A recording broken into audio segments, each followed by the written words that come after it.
welcome to TUTV. I'm Elise. And I'm Jack. And we've got a ton of interesting stories today. We're going to be looking at some more information on the teacher walkouts.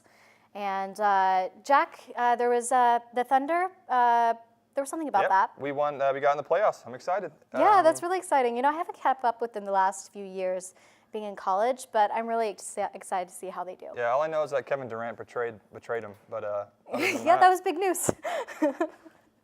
And then we've got two of our TUTV seniors that are going to be graduating, and they're going to be discussing what their plans to do after graduation. What story are you most looking forward to? I don't really know. I was looking forward to hear what you did this last week. Anything fun? Yeah, I went to one of my best friend's wedding. Oh my gosh, friends having weddings? Wow. Yeah, and I tore a layer off my toe, so that was interesting. Gross. But let's move on. Let's go to news. See ya.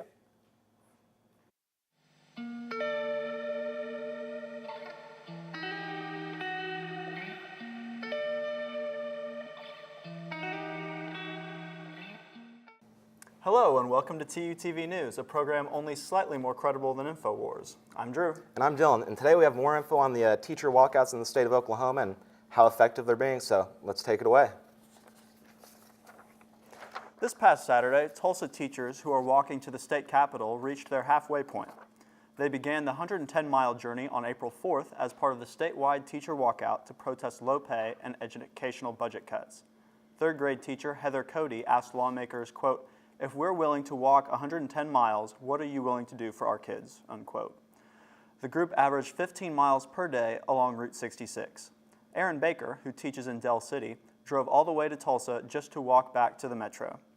Baker said, quote, "We need people with legislators, we need people in the gallery, we need people rallying outside, and we're going to need people doing this kind of demonstration," unquote. Some members of the group are not even teachers. Christy Shreve is one such walker. She said, quote, "I'm not even a parent. I'm just supporting education and supporting all teachers walking," unquote. They'll reach the final stretch this week, marching from Jones High School into Oklahoma City. A former Tulsa teacher who's worked in Texas for the last 2 years says that even if Oklahoma makes changes to its educational system, she won't return. Leanne Snyder's family still lives in Tulsa, and she teaches just outside of Dallas. Snyder comes home on the weekends and reported that her family will soon join her in Texas. According to Snyder, she makes $20,000 more per year south of the Red River for the same position. She stated, quote, "We need to start a new chapter in our life, and unfortunately, it can't be there," referencing Oklahoma. Snyder also reported that now she knows what a fully funded school looks like. She can never go back to dealing with the constraints Oklahoma puts on its teachers. The 26-year-old veteran taught second grade for 8 years at Carnegie Elementary in Tulsa. Our next education story concerns teachers' progress at the state capitol. Lawmakers passed 2 bills aimed at helping teachers, but the Oklahoma Education Foundation, the group spearheading the strike, said the measures are not enough. The bills included an Amazon third-party tax. OEA President Alicia Priest now claims that in order for the walkout to end, the governor must veto the repeat of a motel tax and pass capital gains measures. Priest said, quote, "If people from your own hometowns are marching on the street, are coming to the Capitol, are setting up weekend appointments with you, are coming relentlessly asking for something, and you're not representing them, who are you representing?" unquote. Teachers pledged to return to the Capitol on Monday morning. The state stands to lose federal funding to the tune of $700 million if students are not in class for state exams next week. Adoption attorney Becky Murphy posted on Facebook that she, along with 100 other women attorneys, would head to the state capitol on Monday in the hopes of meeting face-to-face with lawmakers. They want to end the walkout. Murphy wrote in the post that, quote, "I feel like we can help you, collectively, come up with a resolution, but let's be clear, there will be change, and it will be for the better of our children." Murphy offered to set up the meeting, but stated that the group of attorneys will go out to the capitol regardless of if they can secure an appointment. The 101 attorneys will dress in all black for the occasion. Murphy promised a lack of change would have dire consequences, writing that, quote, "You will do it, or you will have my word. One of the 100 women by my side will file for your seat, and we will do it for you. Prefer to work with you. It's your choice if you will work with me." Tulsa's legendary talent agent Jim Halsey has represented 27 members of the Country Music Hall of Fame and 10 Rock and Roll Hall of Famers. He wants to share his collection of memorabilia, 7 decades in the making, with other Tulsans. Halsey has a pair of George H.W. Bush's boots, an autographed Bob Dylan guitar, and 104 filing cabinets full of contracts, letters, and proposals dealing with famous artists. Halsey says that, quote, Tulsa has become the epicenter of intellectual properties, with the Guthrie Green properties, the Bob Dylan properties, OK Pop. I think we're the next thing that would really complement them, unquote. Halsey says his collection represents the past but fuels the future. Quote, I feel a mandate to teach young people. This is all iconic, historical memorabilia that can help people learn and get inspired by it and say, you know, I can do that too. Yeah, it's some pretty crazy stuff about the teacher walkouts. Do you think the kids are more happy that the teachers are going out to try and help them get more funding, or you think they're happier that they don't have class? Yeah, young people, they have it really easy these days. They got the, you know, they like to spout off about their ideology, but I think they're cool. You know, they get all the good stuff happening. Yeah, it's just a week off school in the middle of testing. It's a different world we live in. Kids used to be the ones cutting class. Now it's teachers. Unbelievable. Well, thanks for watching TUTV News. That's all the news to fit into this broadcast. I'm Dylan. And I'm Drew.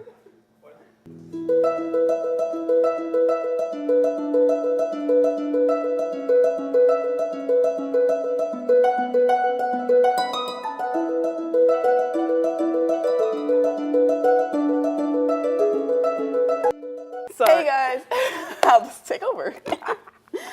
Okay, in 3, 2. Hello, welcome back to TUTV. We are doing an interview here about our seniors. So my name is Charity Barton. And I'm Taylor. This is our last hurrah. Yeah. It's been a crazy ride. 4 years at TUTV. It has been. Does that feel like right? It does feel right. It does? It feels like 4 years? It feels like 4 years. I feel like we've seen so much change. Yeah, we have. So much has happened. Like we had a new professor come in. We've had new seniors come in or come out. We became the big dogs on TUTV. We did rise through the ranks. And on that, we got teleprompters. Like, so our equipment has changed. The way we structure our show changed. We had that experimental phase. Where we experimental phase. Did straight segments. Yep, that was an experience. A year. I think so too. So, what will you miss most about TUTV? Yeah. I like that it's like almost like a secret on campus. It's like a secret society to me because not many students, because we have millions and millions of viewers, obviously, but not many students know about TUTV, where we're located. So they're like, "Where's that at?" And it's like, wouldn't you like to know? You know. So what are you gonna miss most about our grand old show? Yeah, I think just being here, like physically being in this room, because I haven't been here all semester, so coming back, it's like, wow, ooh, like this, I love how it feels. It feels natural and normal. Mm-hmm. So I think I'm gonna miss just being here, because after, not doing it for one semester and coming back, it already feels very bittersweet. And then now having to leave for forever and not be able to come back forever, like never. Yeah. And so it was a nice journey. So do you have a favorite TUTV memory? Like one exact moment, or like, dang, this is pretty cool. I'd have to say my first year doing TUTV and seeing Pat. You remember Pat? Yeah, Pat and Ethan. Pat and Ethan. Throwback. They were the hosts for TUTV then, and I enjoyed watching them. They just did their thing, and so ever since that moment, I tried to model my style after them. Yeah, or just how comfortable and natural they were. I liked it. They're also very professional. So, what is your favorite aspect of TUTV? I like that it's just you come in, you do your time, and you're done. There's no it's not like a class where you got to come 3 times a week. It's just one time a week. You got an hour. You come in, you hang out with other people you like, and you guys do the show. It's pretty cool. So what does your future look like? What's after TU? What's your year? What are you studying? Right now I'm studying English and Communications, double major. Okay. And after TU, I plan to go to graduate school.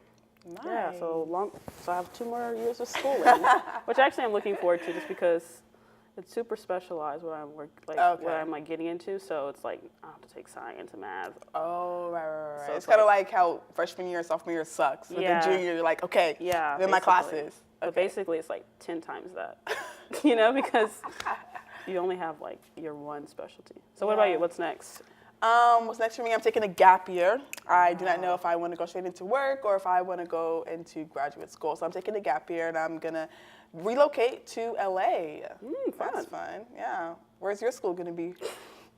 I'm going to USC actually. So we'll in the same city. In the same city. Yep, That's yep. amazing. Yeah. So our journey continues, guys. Yeah, maybe we'll do a segment for TUTV. We'll do a segment. Life after TUTV. What happens now? What happened to them? Is that what that little segment thing is called? Yeah. That'd be cool. That would be amazing. So what does your gap year consist of? Yeah, so during my gap year and also during my time in LA, I'm going to be working with City Year, which is a part of AmeriCorps. Most people know Teach for America, so it's like that other than I do not have to teach a class. I don't have to come up with lesson plans. So it's nice. I get to just mentor the students to kind of just be another helping hand in the classroom for just 1 year. So that's exciting. So what's long term? What's after that? Long term, that's a very good question. I do not know if I'm going to stay in LA or if I'm going to come back. I think it all depends on what happens during this year and also what happens during the summer after I graduate because I'm still going to work in Tulsa. I'm going to find either work in advertising or photography and then make that transition to LA. So it depends on if I want to stay in the academic realm or stay more in the artsy realm. What about you? Long-term goals? Long term, find a job that'll pay me to write because that's what I eventually want to do. Yeah. So anyone that's hiring, look me up. No, I'm just kidding. But yeah, that's long term after I graduate is to find a job. Nice. I feel that. So how do you feel about graduating now that we're wrapping up? It's just amazing. I just can't believe it's already here, but also thank God, you know? I made it. I made it, and so did our viewers. So did our viewers. They made it with us. So thank you guys for all the support and tuning in every week. We'll really miss you all. We'll miss the crew. We'll miss everything about it. So Truly. thank you. Thank you.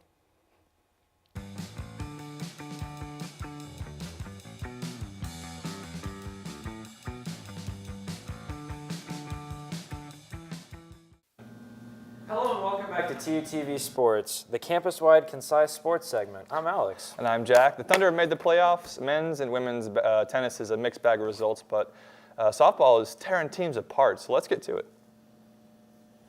The Golden Hurricanes softball team is back from an eventful road trip. On Wednesday, the ladies traveled to Stillwater to take on Oklahoma State for the second time this season. A late surge from Tulsa, including a solo home run from Riley Spell, helped them claim a 7-4 victory over their in-state rivals. The weekend featured another trio of games as Tulsa traveled to Wichita State to take on the Shockers. The offense was aplenty as the two teams combined for a total of 36 runs over the series. Shelby Estacado led the way with a home run and 3 RBIs in Saturday's 9-3 Golden Hurricane victory. The next day, Wichita State found their bats and rolled to a 14-5 win in the early game on Sunday. The series concluded with a tight 3-2 victory for Tulsa, with Shannon Hughes launching a 2-run home run in the 7th inning to seal the deal. The Golden Hurricane will play at home this Friday against the University of South Florida. The Tulsa women's tennis team is ready for the postseason. On Friday, the Golden Hurricane faced off against 10th ranked Oklahoma State in Stillwater, hoping to regain their form. The Cowgirls proved they were every bit as good as their ranking, handily beating Tulsa's top players. Alexandrina Chinnikova picked up the lone Tulsa singles victory as the Golden Hurricane lost the match 4-2.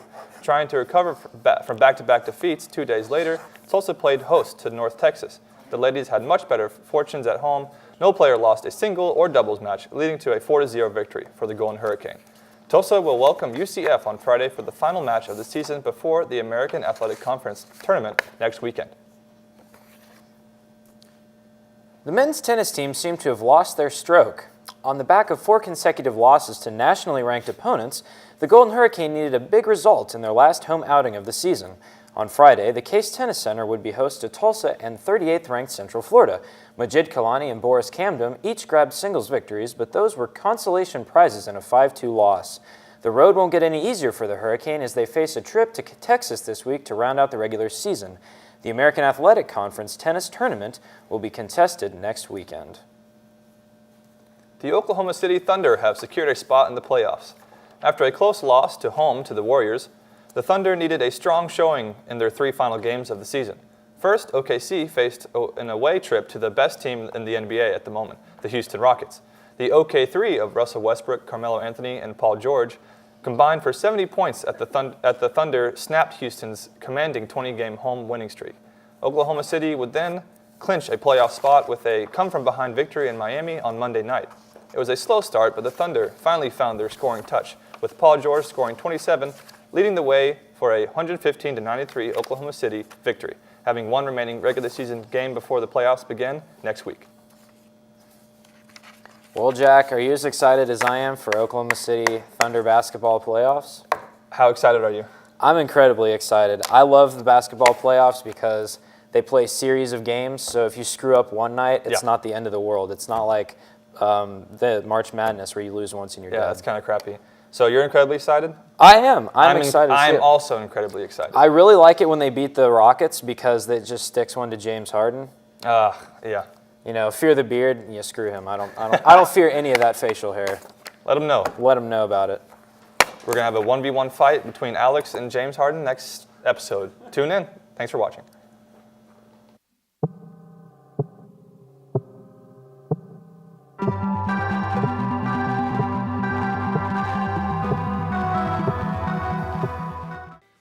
Hello, I'm Molly. And I'm Dylan, and welcome back to TUTV Entertainment. We've got a big week for you guys. We've got topics about film, TV shows, music, so let's get right to it. Paramount Pictures' horror thriller tale, A Quiet Place, surged at the box office, earning an estimated $50.3 million opening. John Krasinski, best known for his role as Jim in the comedy show The Office, both directed and starred in the film. Krasinski's wife, English actress Emily Blunt, also starred in the film. A Quiet Place follows a family as they struggle to survive in a post-apocalyptic world full of mysterious monsters who will hunt anything that makes a noise. The film currently holds 97% on Rotten Tomatoes and a B+ on CineScore. A new comedy series from HBO is in development, with Tiffany Haddish slated as executive producer. The show is titled Unsubscribed and will explore themes of beauty and identity for Black women in conjunction in the world of Instagram. Haddish is an actress, stand-up comedian, and author. She's known for her roles in Girls, Girls Trip, and The Last OG.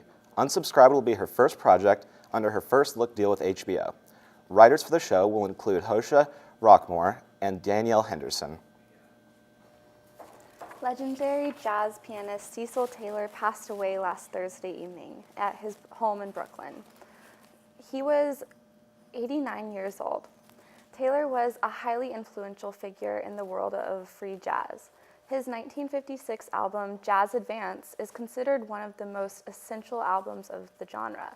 His career spanned over 6 decades and included performances for President Jimmy Carter, as well as a piece winning both the Guggenheim and MacArthur fellowships. His death closely followed that of his early collaborator, Buell Needlinger, who passed away in March. Google recently updated the features and curated content of its virtual reality headset entitled Daydream. The update allows Daydream users to explore new apps, games, and video series. A new dashboard feature can be summoned at any time for shortcuts to settings and recently used apps. The dashboard also offers access to notifications from Android phones.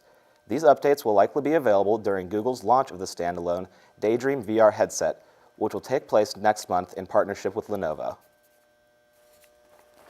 Hip-hop star Cardi B revealed her pregnancy during a performance of her latest album on SNL. Fans immediately took to Twitter, and hashtag Cardi B quickly became a trending topic.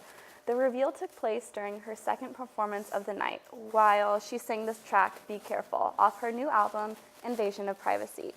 The camera slowly zoomed out from a close-up until her baby bump was clearly visible. Cardi B's fiancé, fellow hip-hop artist Offset, expressed his excitement on social media, posting a picture of the pair holding hands. Well, I guess congratulations to Cardi B. Yeah, I'm excited for her. There's like a lot going on, her new album, and she's Are pregnant. you a fan? I'm not really quite familiar with her too much. I wasn't a big fan until her album came out, and I'm like nonstop listening to it. It's really good. What kind of music is it? It's hip hop, but it's like empowering hip hop. You think I'd enjoy it? I don't know, maybe. I mean, I like hip hop empowerment. You know, Just it's all listen good. to it. Yeah, don't like knock her down. Like she's really good. She's not like a 15-minute like star. She's here to stay. Hey, sounds good to me. Anyway, check it out. Thanks again for tuning in. I'm Molly. And I'm Dylan, and thanks again for joining us at TUTV Entertainment.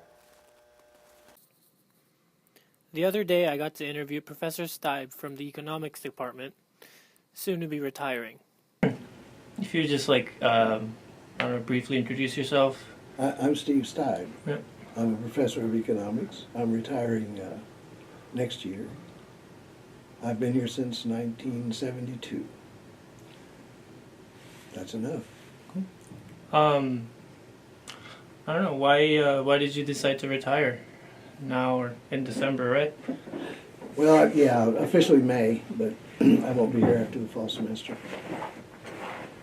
Partly because I'm 72, and Wow, really? yeah, it might be time to get out of the way. Partly because I have other things I want to do before the finite nature of life comes to an end. What do you want to do? There's some woodworking and construction projects I want to finish that have been half finished for decades. Did you resurface the shelf? Yeah, that's done. Okay. That's done. Yeah, the critical stuff is done, but for the last decade I've been doing more construction and less fine woodworking. Like heavy lifting or? Not too bad. Okay. Yeah. I want to get some woodworking done. I want to do some travel. Where? In places where good friends live that I haven't seen in some time, who are essentially my age, and I may not get another chance. I know you did a semester in Limerick. I did. And yeah. over in Russia for a little bit? Yeah. Is that where you're going to go, or do you have other? No. Okay. I've traveled internationally more than I have domestically. Really? Yeah, so there are parts of the U.S. I want to see, and Northwest in particular. Oregon? I would go to Oregon. Yeah, I actually have a good friend living there. I haven't seen him in almost 15 years, and his health is failing. Okay. I want to catch him before he leaves. Oh, okay. What Yeah. do you- Other than that, I don't have a whole lot of plans. Really? Yeah, I have access to the library. Here? Yeah, I mean, Yeah. that's a bunch of my life now. So Yeah. So you do a lot of research, and do you still publish, or? I don't publish. I haven't published in a few years. I do a lot of research in the sense that I keep up with certain aspects of the discipline, Yeah. and I don't think I can let that go. But in some sense, I'd like to. I'd like to free up that time, but you get addicted. You have a passion. You can't really let go of it. So you're looking forward most to your, after retirement, your construction and handiwork, basically? I don't really know. You don't really know? No, I'm sure that my life will be very busy. It always is. Really? Where can we find you if we want to find Professor Stibe? After I retire, Yeah. at my home. Oh, really? Yeah, and if I'm not there, I'm off somewhere. You'll just have to wait till I get back. Yeah. What kind of advice or words do you have for people my age, just as a professor, as a retiring professor, or just as, There are several things to say. From life. There are lots of things. Yeah. On life? Yeah. Yeah. When you die, the only thing that will matter is your self-respect. Never compromise it. That's my first piece of advice that's sort of longevity related. At your age, the challenge is to find a way to spend your life that's both productive and enjoyable. Don't settle for less, even if it's a hard path to get there, and sometimes it is. Yeah. You spend 8 hours a day, that's a third of your entire life at work. Find something you like. Yeah. Stay open to the fact that what you know will change. Be eager for it. Take cleansing breaths several times a day. Remember to stretch. Get enough physical activity to remain healthy. Yeah. That's what I have to say. Do you have any big regrets that you willing to share, or? Gotta think about it. I should have gotten a new bicycle earlier. Really?